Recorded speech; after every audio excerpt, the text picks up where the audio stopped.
परम ब्रह्म हो माँ भारती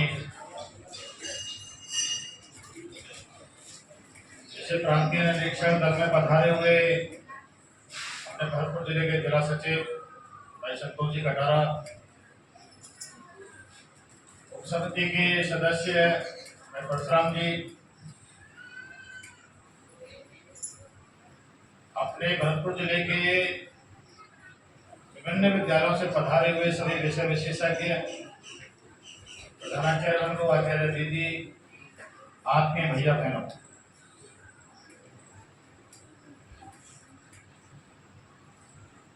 अभी आपका जो शारीरिक शिक्षक हैं वो आपको योगा करा रहे थे, तो जो प्राणायाम करा रहे थे, ये पहली बार हुआ है कि रोजाना होता है? और इसी स्थिति में होता है क्या? तो ये तो स्थिति ठीक नहीं है। जब तक हमारी किसी भी प्राणायाम की, किसी भी योग की, जिसको पीटी कहते हैं, शारीरिक कार्यक्रम कहते हैं, उसकी स्थिति ठीक नहीं होगी, उसका कोई लाभ नहीं मिलने वाला। आपका ब्राह्मण प्राणायाम हो रहा था, वो कैसा था? आपके योगा हो रहे थे तो आपके ऐसे हाथ हिल रहे थे, तो हाथ कहाँ हिलने चाहिए? बैठ हिलते हैं, स्थान का भाव हो सकता है। हमारा प्रतिदिन नित्य 10 मिनट का अनिवार्य शारीरिक कार्यक्रम होना चाहिए। ये योगा है, शारीरिक बाकी के पीटी का कार्यक्रम है, ये मैदान के कार्यक्रम है। लेकिन विद्यालय में कोई अतिथि आते हैं, अपने विद्या भारती के कार्यकर्ताओं को छोड़कर, तुमको तो बहुत अच्छा लगता है। इसलिए स्थिति ठीक हो, ये सब भैया बहनों से और आचार्य बंधुओं से भी निवेदन है कि जब तक किसी भी अपने योगा की स्थिति ठीक नहीं होगी तो उसका विपरीत प्रभाव भी पड़ता है। वंदना कार्यक्रम में दीदी को तो बताया, आज का जो रोटी है और चावल है ये रखना वर्जित है, ये नहीं रखना है चित्रों के साथ। और जब दीप मंत्र बोलता है तो भैया बहनों की आंखें बंद नहीं होनी चाहिए। भैया बहनों की आंखें, जो हमारा दीप प्रज्वलित होता है, दीपक की तरफ होने चाहिए, जलते हुए दीपक को देखना चाहिए सभी की। इसलिए दीपक की तरफ हमारा ध्यान देना चाहिए। और एक आपकी अभी प्रतिज्ञा हुई, तो मुझे तो वो शब्द वर्ग थोड़ा आखड़ा है, आप लोगों को तो नियमित बोलते हैं इसलिए नहीं ध्यान दिया होगा आप लोगों ने। प्रतिज्ञा हम क्या बोलते हैं? पहली पंक्ति, हमारा देश, हमारा देश। दूसरी पंक्ति बोलो, और हमारा देश ये प्रगतिशील शब्द नहीं है, ये उन्नतिशील है। हमारा देश बहुत उन्नति कर रहा है, और जब से उन्नति करने लगा है ना, अपने पोखरण में जब परमाणु परीक्षण हुआ था, प्रगतिशील शब्द को हटा करके उन्नतिशील शब्द हुआ।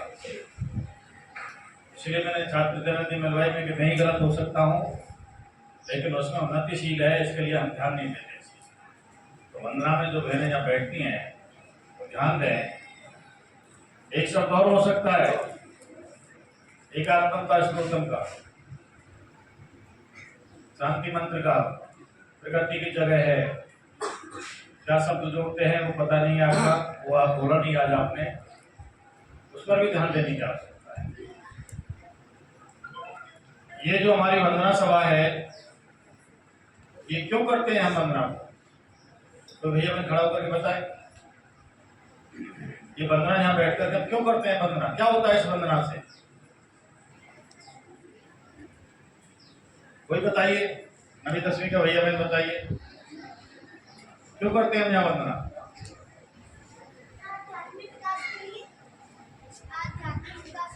आध्यात्मिक विकास तो घर पर भी कर सकते हैं। क्या घर में पूजा पाठ नहीं करते हैं क्या? करते हैं नहीं करते हैं? बहुत अच्छा बताया। इससे आध्यात्मिक विकास तो होता ही है। और क्या होता है? हाँ बताइए बताइए। भौतिक विकास भी होता है, सही है, लेकिन प्रमुख चीज क्या है? शायद आप लोगों को ध्यान में नहीं आई हो। हाँ बता रहे हैं, बोलिए।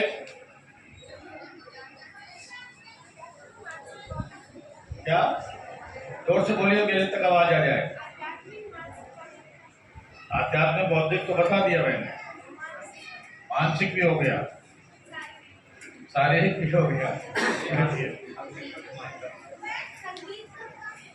संगीत का विकास होता है। सबसे बड़ी बात है कि हम जब किसी भी मंदिर में जाते हैं या घर में जो मंदिर होता है उसकी पूजा पाठ करते हैं, भाई बातचीत नहीं पीछे, हम किसी भी अपना इष्ट देव जिसको हम मानते हैं उसकी जब हम पूजा करते हैं तो हमें एकाग्रता का भाव जागृत होता है, एकाग्रता आती है, मन हमारा वहीं पर रहता है। हम किसी मंदिर में जब जाते हैं तो सामने हमको कोई मूर्ति दिखाई देती है, तो हमारे पास में कौन खड़ा है, पीछे कौन खड़ा है, बगल में कौन खड़ा है, हमको कोई पता नहीं रहता। हमारा जो मन है उस मूर्ति से एकाग्र होता है, केवल हमारा मन ध्यान मूर्ति की तरफ होता है। हमें उसी से बात मानते हैं, जो भी कुछ मानना होता है, अच्छाई बुराई जो भी मानते हैं। इसीलिए प्रातः काल का समय, जो वंदना का समय होता है, हमारे सामने जो 3 चित्र लगे रहते हैं, उन 3 चित्रों में ये भी बड़ी सोच समझ करके लगाए हैं, जो विद्या मंदिर में पढ़ते हैं।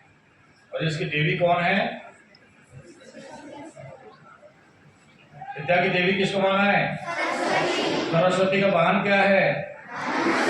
अब हंस की कोई 3 विशेषताएं बताइए। क्या विशेषताएं हंस की? आपस में बातचीत बहुत करते हैं यहाँ के भैया बहन, बोलना नहीं है बिल्कुल भी।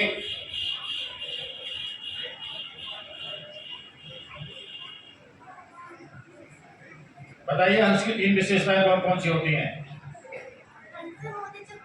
हंस मोती चुगता है, बहुत अच्छा बताया मैंने। दूध पानी को अलग करता है, और एक और बता दीजिए। सफेद रंग का होता है। मैंने तीनों बातें बहुत अच्छी बताई, बाकी अनेक विशेषताएं हो सकती हैं। अब तीनों का भाव जो है वो मैं आपको बताता हूँ। मैंने कहा कि मोती चुगता है। मोती कहाँ मिलता है? समुद्र में मिलता है, बहुत गहरे पानी में मिलता है। और जब हंस उस मोती को चुगने के लिए जाता है, नीचे उसको लेके आता है, तो देखते कितने जीव जंतु आते हैं। समुद्र में बहुत जीव जंतु रहते हैं, लेकिन उसको हाथ नहीं लगाता है, फिर मोती को उठाता है और चुगता है। इससे जीवन में हमको क्या प्रेरणा मिलती है कि हमको अच्छाई कहां से मिलेगी? मेरे अंदर 50 बुराइयां हैं, लेकिन कोई ना कोई अच्छाई जरूर होगी। अच्छाई को चुनना, उसके जीवन में से किसी व्यक्ति के में से कोई अच्छाई है, उस अच्छाई को प्राप्त करना, ये हमारे जो सरस्वती माँ है उसके वाहन से हमको शिक्षा मिलती है। दूसरा बताया मैंने कि नीड शील की बात होती है। केवल एक ऐसा हंस ही है जो पानी में से दूध को अलग कर देता है, बाकी कोई नहीं करता है। यानी दूध को पी जाएगा, पानी को छोड़ देगा, पानी मिला दिया तो। इसका मतलब हमको अच्छाई सीखना है, जीवन में अच्छाई की तरफ ध्यान देना है, सच बोलना है, बुराई से दूर रहना है। और तीसरा है, इसका रंग कैसा बताया मैंने? श्वेत रंग बताया। और श्वेत रंग पर अगर कोई धब्बा लग जाता है तो कैसा लगता है? बहुत बुरा लगता है। इसलिए इसके वाहन से हमको प्रेरणा मिलती है कि हमारे जीवन पर कोई ऐसा धब्बा नहीं लगे चरित्र पर, जो कोई हमारे ऊपर उंगली उठा सके। हमारा जीवन निष्कलंक रहना चाहिए। हम चरित्रवान बनने चाहिए। और इसका भाव भी एकाग्रता से आता है। जब स्वामी विवेकानंद शिकागो गए थे और जब उन्होंने भाषण दिया था तो एक अंग्रेज महिला ने उनसे आकर के कहा था कि मैं आपसे एक प्रश्न पूछना चाहती हूँ। आके बोलिए माता जी, क्या बात है? उन्होंने कहा कि मैं आप जैसा एक पुत्र मेरे से प्राप्त करना चाहती हूँ। इसका मतलब मैं आपसे शादी करना चाहती हूँ। स्वामी विवेकानंद ने क्या कहा था?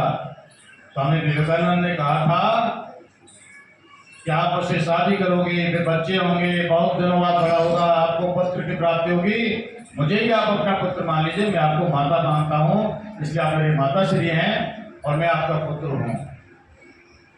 इतना चरित्रवान होना चाहिए।